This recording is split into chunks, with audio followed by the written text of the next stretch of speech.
Tonight on KPBS Evening Edition, changes coming to a small-town fire department. Voters in Julian decide they no longer want volunteers to do the job. We'll tell you how the town will be protected moving forward.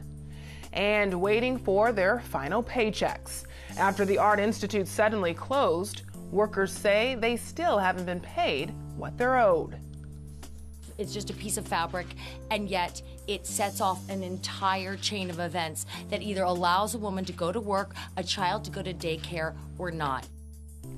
A San Diego Assemblywoman gets help from an Emmy Award-winning actress in her push to repeal the state's tax on diapers. I think when we look back at all this, historically, it's going to be a very sad chapter in our world.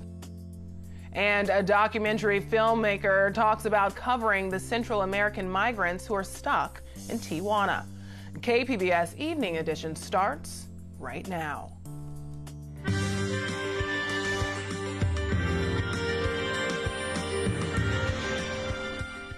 Good evening. Thanks for joining us. It's Thursday, March 21st. I'm Ebone Monet. San Diego County's last all-volunteer fire department may soon be dissolved. KPBS reporter Priya Sridhar has been covering the situation in Julian and has an update on the special election. Priya? Ebony, in preliminary results, 55% of residents voted to dissolve the area's all-volunteer department and consolidate with the County Fire Authority. Last year, the Fire Protection Board voted to dissolve the volunteer department, but supporters of the volunteers gathered enough signatures to bring the issue to a special election. The Registrar of Voters say they will certify the election on April 4th. A chance to speak to any of the volunteers or members of the board about these preliminary results. Ebony, as I mentioned, the last board voted to dissolve the volunteer department, but since then a new board has been sworn in and they all support the volunteers. I did get a chance to speak to one of the members, Bill Everett, today, and he said they're not giving up until all the ballots have been counted. The Registrar of Voters will be counting all ballots that come in by tomorrow as long as they were postmarked by Election Day. Everett said the board plans to have a few closed session meetings to discuss if there are any other options they can pursue. I also spoke, however, to a representative from LAFCO, the local agency formation commission. They're the agency that received the petition signatures that resulted in the special election. Now, they told me that if the Registrar of Voters certifies the result, there are no other legal avenues for the volunteers or their supporters to take to reverse this decision. So, Priya, what happens from here? Well, that's a great question, Ebony. Currently, the volunteers are still manning the Julian department. The LAFCO representative I spoke to told me that once the vote is certified, a transition plan will be put into place. He hopes to have the County Fire Authority in control of that area by the end of this fiscal year at the very latest, or July 1st. Back to you, Ebony. KPBS reporter Priya Sridhar, thanks for that report. Students from the now closed Art Institute of California are looking into transfer options, while former staff are looking for their final checks. KPBS reporter Matt Hoffman spoke to former employees who are still waiting for payday. Given the financial circumstances at present in the receivership, those funds have not yet been secured and your pay is delayed. Mary Broding is a former English and art history instructor at the Art Institute of California, San Diego. When the school closed 2 weeks ago due to outstanding financial obligations, she and others were told their positions were eliminated and a final paycheck would be coming soon. And it said specifically in the email that our last paycheck would be March 15th. But that money hasn't come yet. I'm not confident that I'm going to get anything unless it's through legal measures taken against the company. Broding, who taught part-time, says she has bills to pay but should be able to get by. It's a bit of a setback for me, but it's not something that I can't recover from in the near future. But there's other people who are working nowhere else, who are teaching nowhere else, who are just left high and dry without a last paycheck. That includes people like former Art Institute of California San Diego librarian Robert Craddock. We received one letter saying we would get paid, and then we got another letter saying the receiver is working on it. And that's just not good enough for people with bills. He worked at the Art Institute for 13 years and says it was a great place to work, just... Everyone wants their pay, and they deserve their pay. Craddock says he's applied to a few other librarian positions but has yet to hear back. He has also reached out to a lawyer to see what his options are. Matt Hoffman, KPBS News. Workers tell us they've received a letter telling them the company is working on a plan to get them paid. And KPBS has reached out to the Art Institute of California for a comment, but have yet to hear back. San Diego City Councilwoman Monica Montgomery is 100 days into her new job at City Hall. She says she has high expectations to fill. KPBS reporter Claire Tragesser shows us how Montgomery is checking in with her constituents. Not every issue will be addressed our first year. Not every issue will be addressed our first year. It was standing room only at the Skyline Library when Councilwoman Monica Montgomery spoke. She told the large and diverse crowd about what she's done so far in office. I only gave one promise, and that was to be visible and truthful, so. She said her 3 priorities are police reform, improving economic opportunities, and constituent services like streetlights and stop signs. She aims to bring more jobs to her district. But what I said to our city staff, very graciously, is that the things that I see for District 4 are community gardens and banners. I love community gardens and banners, but also like Northrop Grumman, who is receiving incentives in their billion-dollar company. The crowd was excited Montgomery is now leading the office and has high hopes for what she'll achieve in the coming years. Claire Tragesser, KPBS News. Montgomery says she'll have regular community events. She's posting details on her online calendar at sandiego.gov. The Trump administration says a record number of people were caught crossing the border illegally last month. More than half were parents and children. AP reporter John Moan shows us how the surge is putting a strain on Border Patrol. There are thousands of new arrivals on the southern border, waves of parents and children. Carmen Mejia and her son Leon are tired. Sí, tiene gripe, trae gripe. Mejia's boy is sick with a cold. The group willingly surrenders after crossing the Rio Grande from Mexico.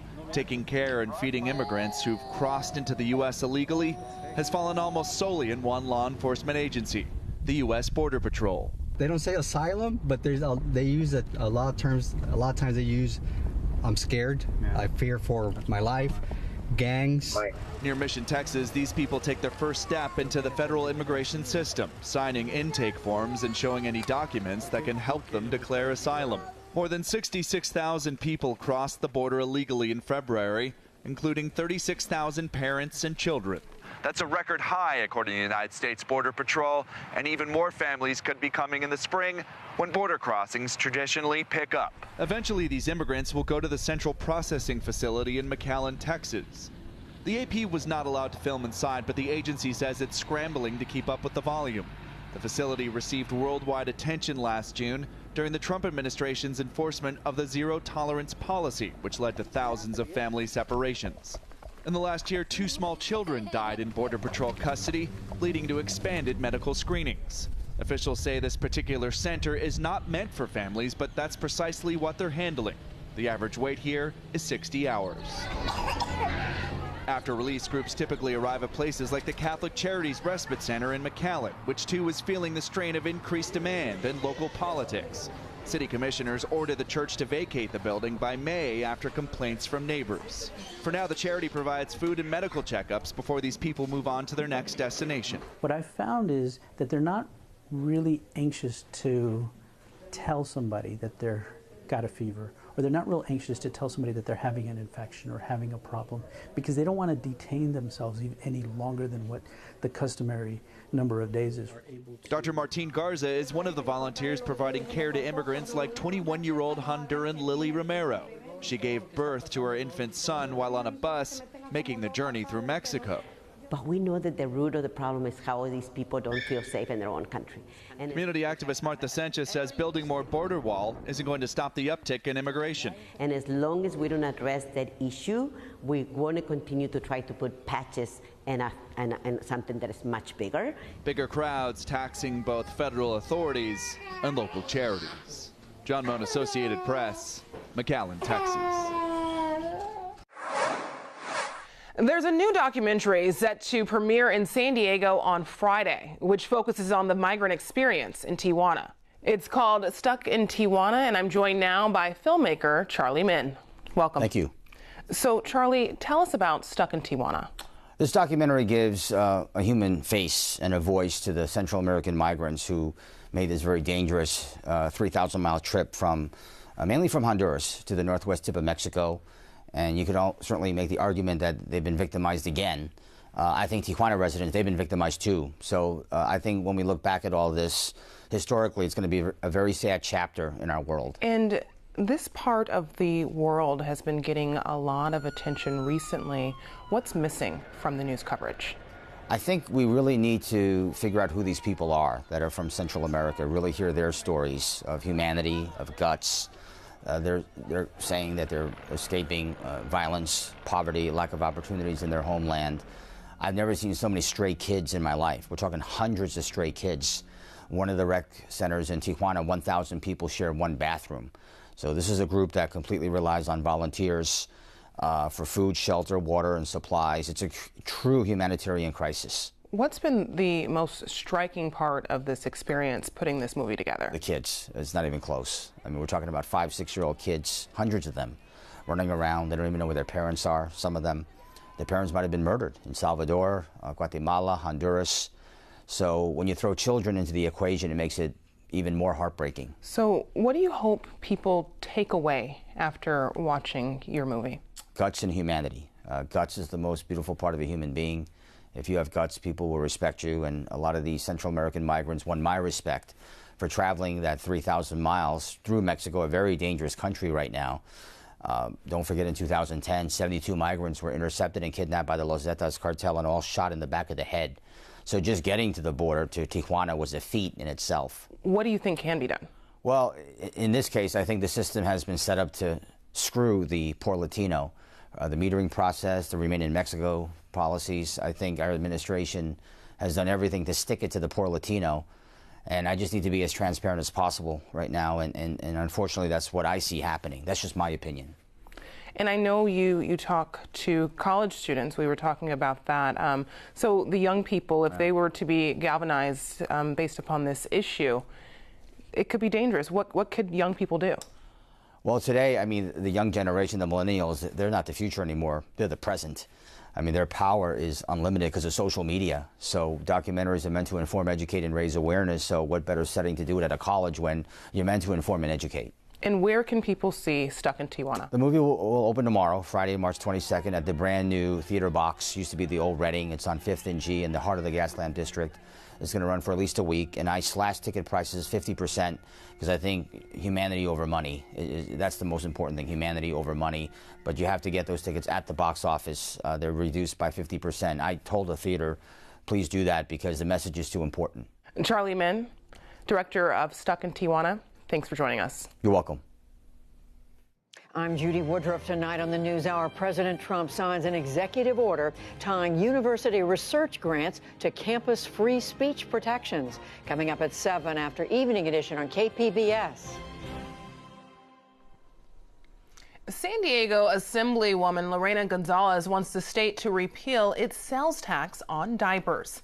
And today she added some star power to her cause.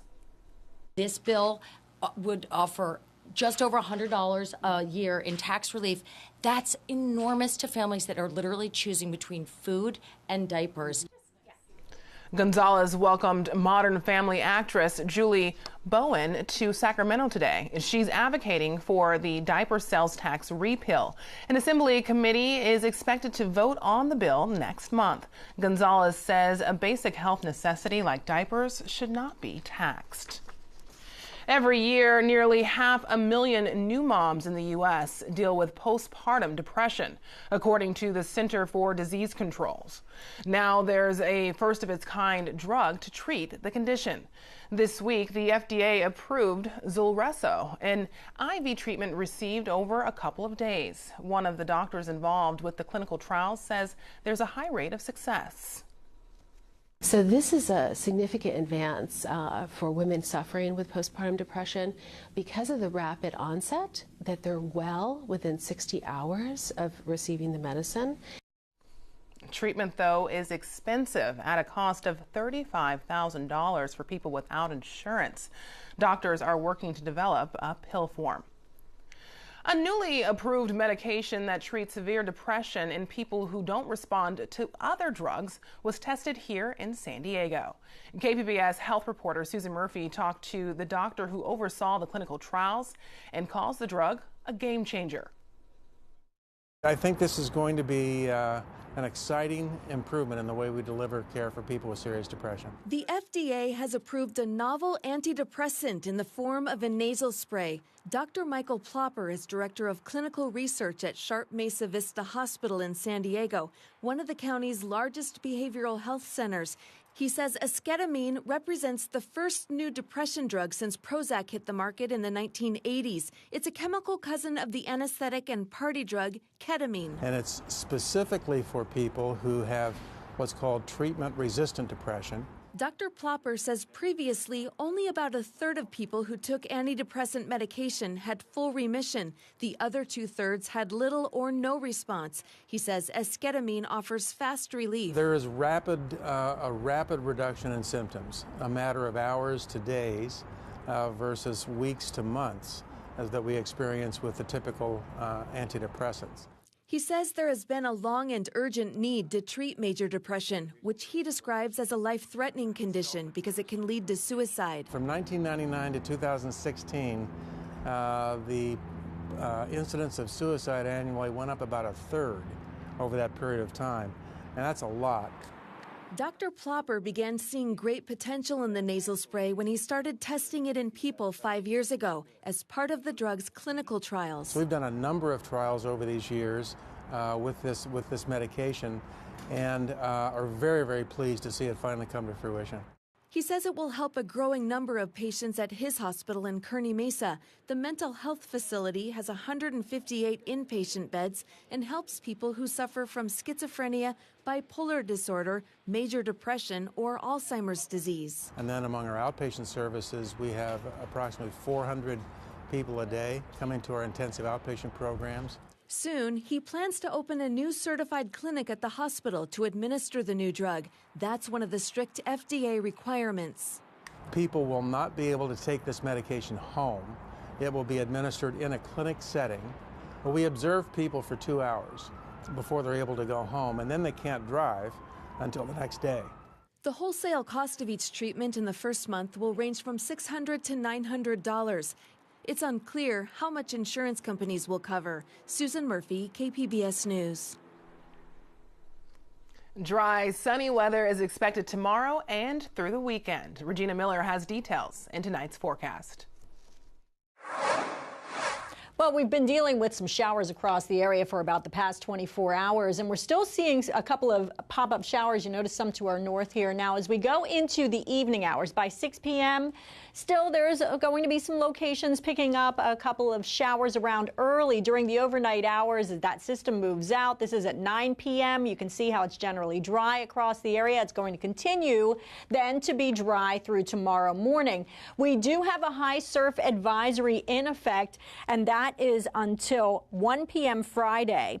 The highest surf is going to be 4 to 8 feet here in San Diego County, but especially to the south of Del Mar with strong rip currents. So that's something we're dealing with there. Also, winter weather advisories in effect. That's through 8 p.m. this evening above 5,500 feet, where we could see additional snow accumulations up to 2 inches. Now, for the overnight hours, the showers, as I said, will come to an end that we see around the area, and then just partly cloudy skies at 54 degrees. Our temperature for tonight in Borrego Springs is 50. Oceanside checking in at 46 degrees for tonight. Tomorrow, we have pretty dry conditions across the southern part of California here. So in San Diego County, we've got clouds and sunshine. Clouds and sunshine up towards Oceanside at 64. And we have a mixture of sun and clouds here. Mount Laguna checking in at 49 degrees. Our forecast along the coast, partly sunny for your Friday and Saturday, 64 degrees. We'll get into the upper 60s on Monday and Tuesday. On inland locations, we've got partial sunshine for Friday at 66, periods of sunshine on Saturday and 65. It's going to be warming up here with plenty of sunshine on Sunday and Monday. And in the desert locations, we have some sun for Friday at 76 degrees, partly sunny and cool on Saturday. We are going to be warming up on Monday and Tuesday to 84 degrees. And in the mountain areas, partly sunny on Friday at 49. We'll get up to 50 degrees with some sun on Saturday, cool with sunshine here on Sunday, and a temperature of 53 degrees. I'm Regina Miller, KPBS. 20 years ago, John Cameron Mitchell debuted his queer rock musical, Hedwig and the Angry Inch. KPBS arts reporter Beth Accomando shows us how a local theater is tackling the play for the first time. At Diversionary Theater, Hedwig and the Angry Inch is having its first fondle probe. That sounds painful, but artistic director Matt Morrow explains. You're visiting us during our Vondel probe, which is a rehearsal that we have with the band, and this is only the second rehearsal that the band has had with the cast. Morrow has been waiting 20 years to direct Hedwig and the Angry Inch, and his memory of seeing it off-Broadway in the 90s is still vivid. Oh my God, when I first saw Hedwig, it blew me away. It just rocked me to my core. Don't you know me? I'm the new Berlin Wall. Try and tear me down.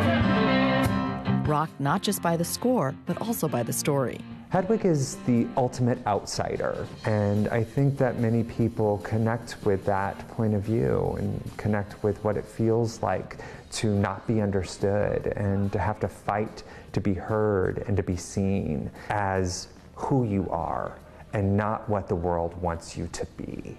Hedwig and the Angry Inch centers on an East German singer who goes through a botched sex change operation that leaves her with an angry inch, and a gender that's neither male nor female. We're living in a time right now of considerable political strife, and Hedwig to me is like a superhero with her outlook on life that's just outrageous and bold and brave. And some were too young to appreciate Hedwig when it first became an underground hit off Broadway. 20 years ago, I was 8 years old, so I hadn't really heard of Hedwig before coming into audition. Cachet Monet plays Hedwig's husband, Yitzhak, in what promises to be a very different take on the show. I don't want to give anything away in terms of the look. I can say that we have some genius designers, and Elisa Benzoni, our costume designer, and Peter Herman, our wig and makeup designer. Most people, when they think of Hedwig, they think of the iconic sort of blonde flip wig. We are paying homage to that with this production, but we are doing something completely different. It's a different time than it was back in the 90s, and I think that Hedwig deserves a new aesthetic. The look of this new aesthetic is not on display at the rehearsal, except in terms of the casting of the lead role. We did a nationwide search for a gender non-binary or trans performer to fill Hedwig's boots, and I'm really thrilled with who we found right in our own backyard. Jeremy Wilson is an amazing non-binary actor. It's part of the conversation that we're having as a nation right now, and we have to honor opportunities for non-binary performers, and I think Hedwig is a really great way into that conversation and celebrate the diversity of gender. Jeremy Wilson remembers the impact Hedwig's song Origin of Love had on him. That definitely was life-changing because at the time I didn't know the word genderqueer or non-binary, but I've always felt different. And Hedwig is this beautiful creature that doesn't fit into a box. The origin of love. And it really shaped a lot of my life from then on. And I knew from that moment that I wanted to play that role.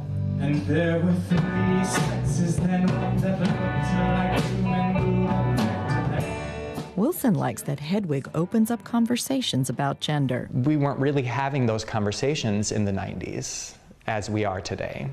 What I find so beautiful about this piece is that it translates to everyone. And this person's story can, although unique, can really be found in anyone's story when it all boils down. Society probably isn't ready to dispose of the idea of gender altogether, but maybe it would consider adding new categories that people like Hedwig and Wilson can identify with. Beth Accomando, KPBS News. Hedwig and the Angry Inch begins preview performances tonight at Diversionary Theater. Here's a recap of tonight's top stories. Early results of a special election in Julian show voters have approved a plan to dissolve the volunteer fire department. Volunteers will continue to staff the department during the transition. After that, the county fire authority will take over.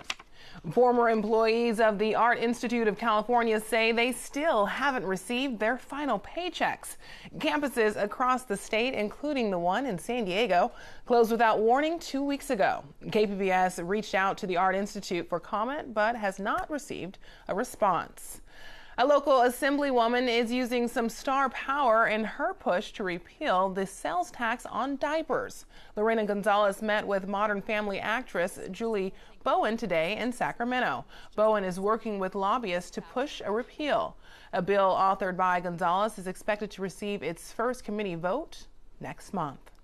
You can find tonight's stories on our website, kpbs.org/evening edition. Thanks for joining us. Have a great night.